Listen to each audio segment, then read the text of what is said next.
ата тәрбиелеушіден қалай болдыңыз? Балам, мен де сен сияқты тентек болдым. Бірақ еңбекқор болдым. Ерте тұрып ата-анама көмектестім. Ата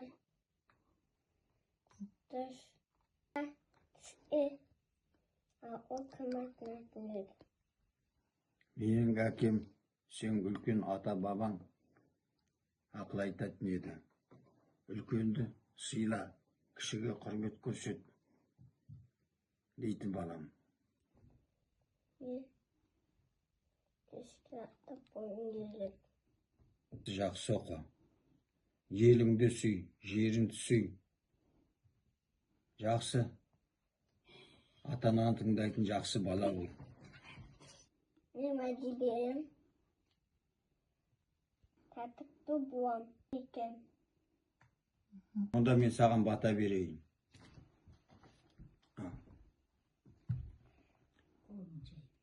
Мен бір бата берейін, үстен болсын ерейін, ізет абырой бақта білет қыдырып келіп бақ қонсын, әуелі Алла ондасын, пайғамбар болсын, жолдасын, басына биік бақ қонсын, баянды қылып нық берсін. Абай атаңдай ақын бол, Бауыржандай батыр бол, ел билейтін әкім бол, халқыңа жақын бол, ата-анаға әділ бол, білімді бол, ілімді бол, еліне елеулі бол, халқына қалаулы бол. Мен де бата берейін, денсаулығың зор болсын, қайда жүрсең алдында жарқыраған жол болсын. Әумин.